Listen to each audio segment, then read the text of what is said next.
Heat embossing can be one of the most striking embellishments that you can add to your card. Today I'm going to show you how to use the Wow Embossing Pen with your Zentangle and hand lettering.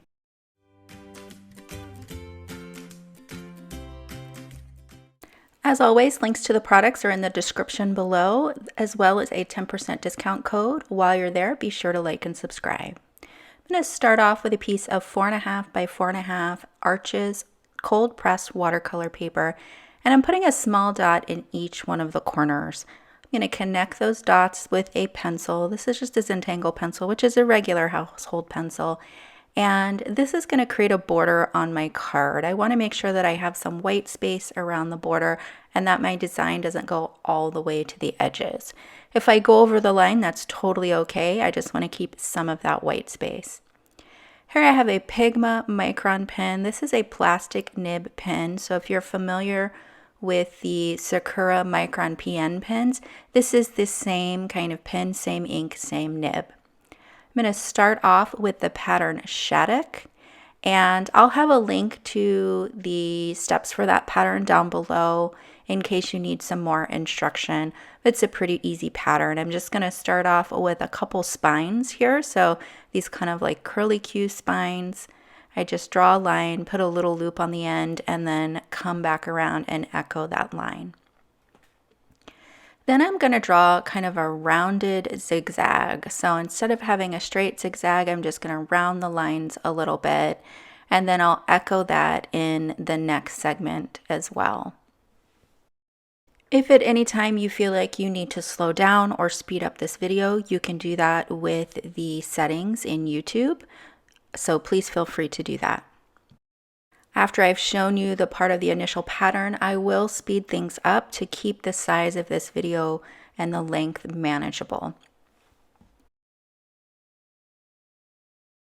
The next step is to aura or echo these lines. So each of those zigzag lines I'm going to treat as one segment, and I'll echo that same line or aura it all the way down. And this is going to create a little bit of a woven pattern. It'll look really cool when they're all next to each other. So again, I'm just going to show you a couple of these and then we'll skip to the next segment. Most of the times when I tangle, I don't really have a full plan in mind. So here I'm just reevaluating. I feel like this needs another segment added to it because I want it to be an odd number, just design-wise, that's more pleasing to the eye. So I added another segment off camera.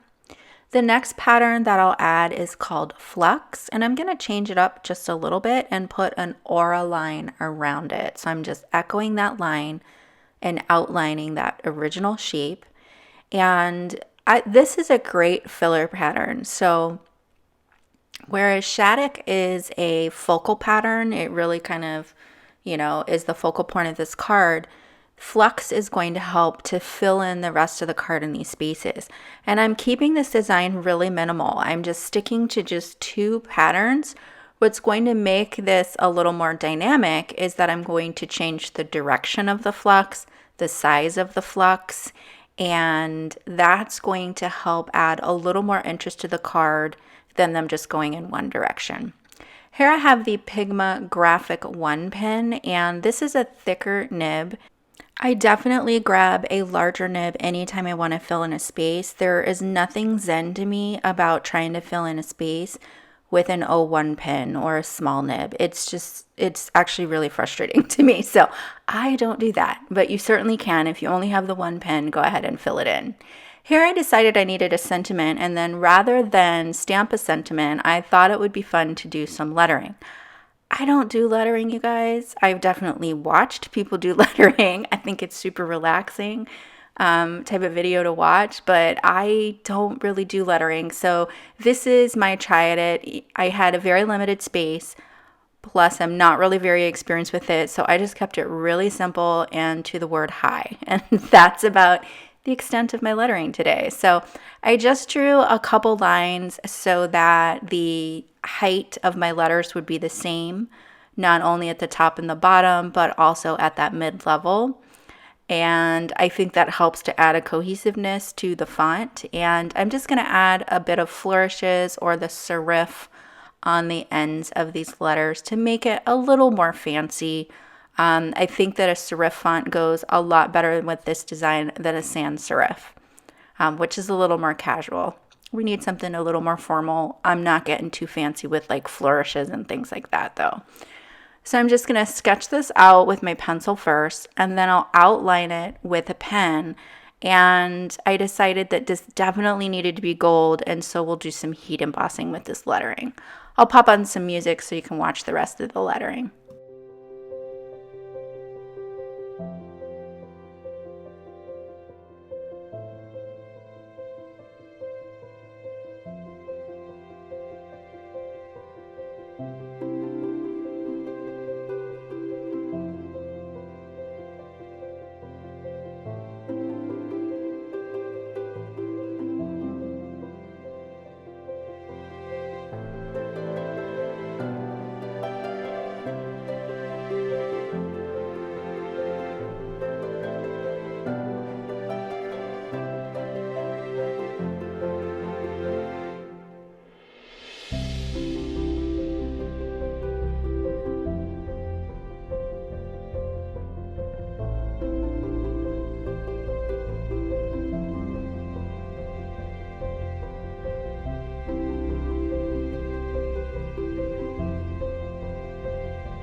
Okay, so now it's time to add some gold accents. So I have the Wow embossing pen here, and I'm just going to fill in the lettering with the pen completely.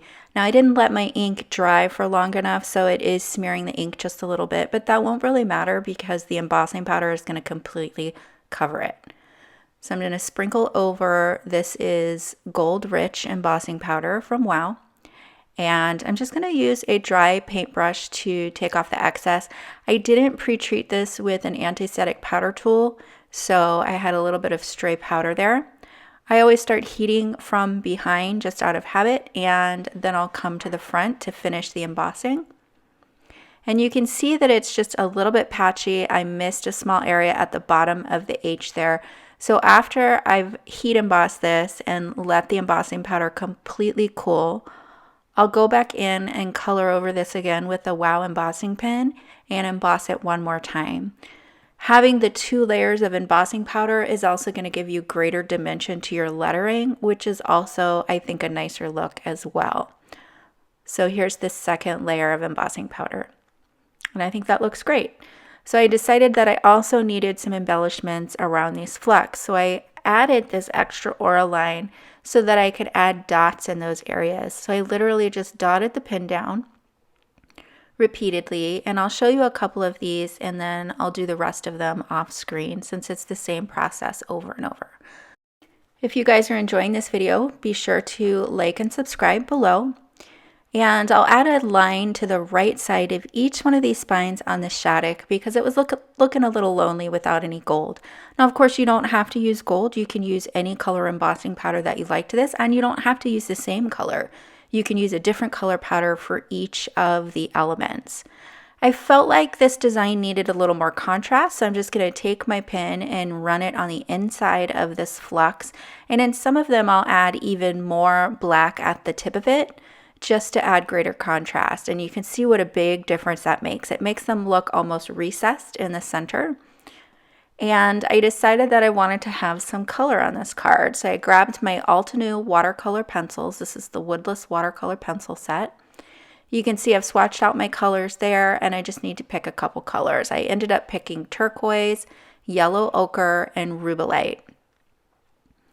And I'll go ahead and start adding this color. Now, I do find that when I want to add watercolor to Zentangle patterns, the watercolor pencils are the easiest way for me to do that. There's a lot more control in these small spaces with the watercolor pencils as opposed to regular watercolor. With regular watercolors, like my Daniel Smith watercolors or maybe even my Altenew pan sets, I feel like I add a little bit more water and it's just more moist. With the watercolor pencils, I can lay down that dark color right where I want the shadow and use just a tiny bit of water to draw that color out. So I have a lot more control in these smaller spaces. I also feel like I'm able to build up the shadow a lot quicker with the watercolor pencils than with my regular pan watercolors. But if you've watercolored your Zentangle patterns before, you'll have to let me know what's your preference below. Do you prefer watercolor pencils, watercolor pans, maybe watercolor brush markers? Let me know what your thoughts down below in the comments. I'm going to put on a bit of music for the watercolor portion, and then I'll catch you back after the piece has dried a little bit so that we can add some highlights with a white charcoal pencil.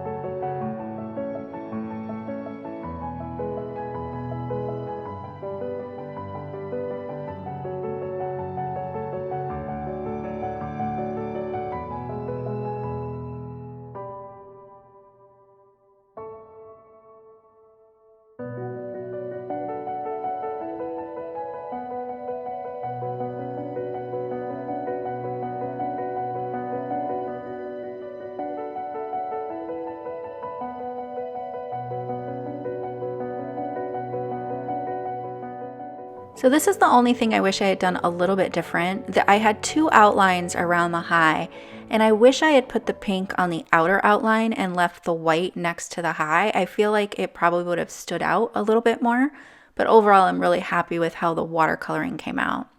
So after the piece is dry, you can take a white charcoal pencil. This one is from Zentangle. You can get these at zentangle.com. And I'm just going to add a little bit more of a highlight. You can see that I've already left a highlight with the way that I've watercolored it, but I want that to stand out just a little bit more. Shattuck is definitely a pattern that really pops with the highlights and the shadows. So I like to enhance it a little bit more with the white charcoal. Now with the white charcoal, I don't usually blend that out with a blending stump. I usually just keep it full strength.